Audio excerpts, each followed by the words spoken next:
Esta vez hablo de Alessandria y te cuento su historia a través de la inauguración de una de las exposiciones en uno de sus museos. Esa exposición busca representar sucesos históricos a través de juguetes.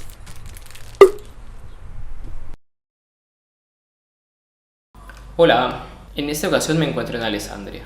Es temprano, va amaneciendo.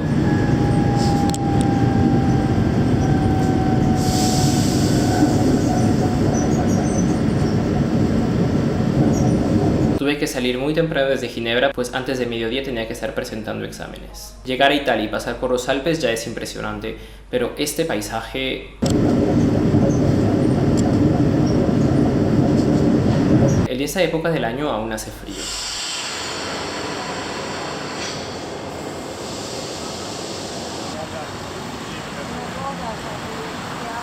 Al llegar a Alessandria me encuentro con un parque, fuentes y monumentos. Esta ciudad cuenta con otros museos como el Museo Borsalino y el Museo de la Cittadella. Ahora sí, a apresurarme porque no queda mucho tiempo. En unos minutos es mi examen.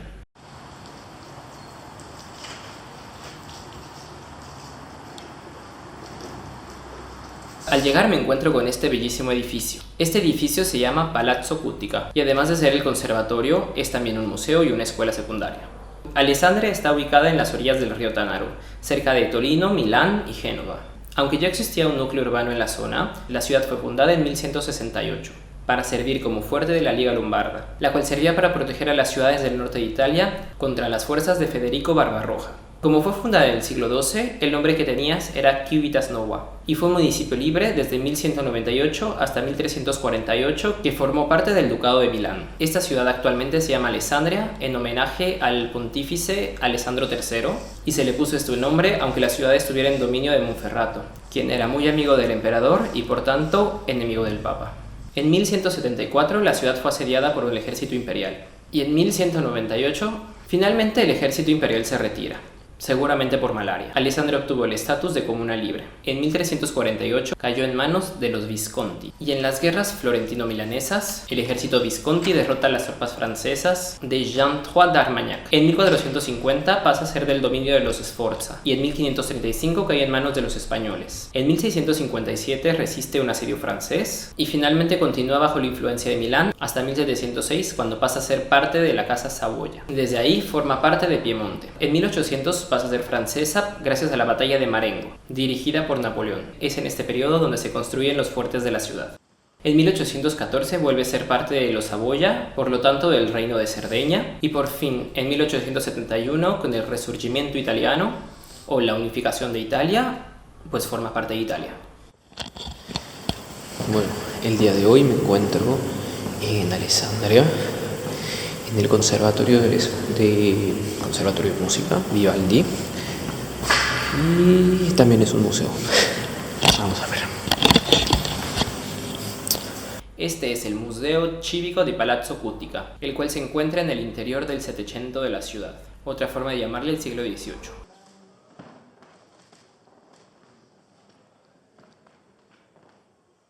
El Palazzo Cuttica de Cassine propone una selección de obras en su mayoría alessandrinas.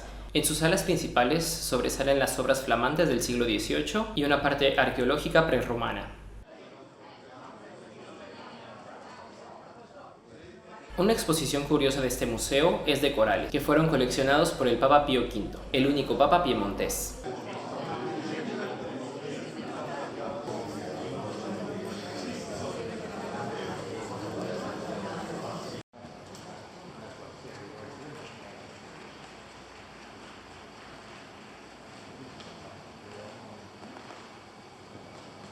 Bajo el consulado de Napoleón Bonaparte y bajo sus órdenes, después de 10 años de guerra, 2 años después de la batalla de Marengo, la nación francesa triunfante vence y subyuga a sus enemigos. El Piemonte se reunió a la Francia, la paz continental afirma. El general de división Charles Lulova, que lo había seguido en sus campañas de Italia, ha realizado la reconstrucción de la Place d'Alexandrie.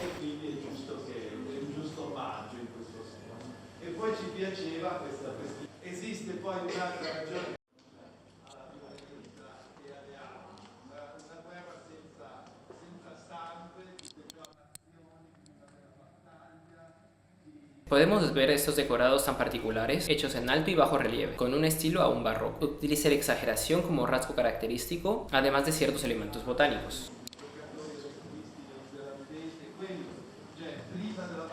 Y finalmente la exposición de Napoleón y la batalla de Marengo. Esta batalla es particularmente importante porque fue la que declaró la victoria napoleónica en el territorio italiano. ¿Y por qué digo que la batalla de Marengo fue tan importante para esta ciudad? Pues bien, el 14 de junio de 1800 estaba ocurriendo la Guerra de Coalición. Franceses, austriacos e italianos peleando por el territorio. Los austriacos dirigidos por Michael Melas y los franceses comandados por Napoleón. Para entenderlo un poco, veamos a Italia. Italia está completamente rodeado por el mar Mediterráneo.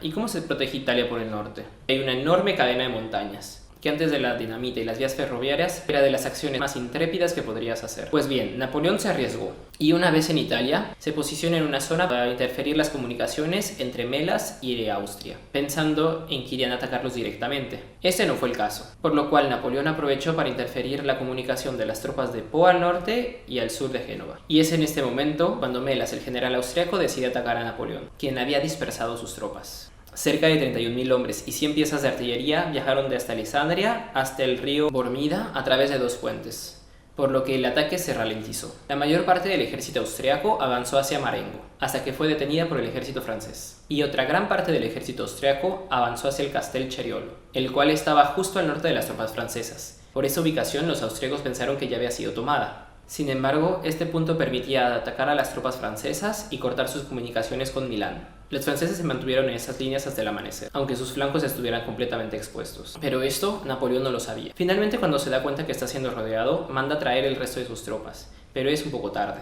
Los austríacos se acercan y los franceses retroceden y se defienden. Intentan tomar el Castel Ceriolo, sin embargo, pocas horas después, Marengo es tomado por los austríacos, lo que hizo que retrocedieran 2 kilómetros y perdieran su posición estratégica. Afortunadamente, las tropas que había enviado al sur no se encontraban muy lejos, y el general Desde pudo regresar a apoyar a las tropas. Se dice que cuando Napoleón le preguntó qué pensaba de la batalla, él respondió: bueno, esta batalla está completamente perdida, pero aún son las 2 de la tarde. Hay tiempo para ganar otra. Los franceses aprovechan la lentitud de los austriacos para desplegar sus tropas. A medida del ataque, la artillería francesa no resultaba con daños. Poco a poco fueron avanzando hasta que un carro de artillería austriaco explotó, a lo cual aprovecharon esta confusión. Al día siguiente, el general Melas comienza las negociaciones, lo cual llevó a que los austriacos abandonaran el norte de Italia y suspendieran sus operaciones militares.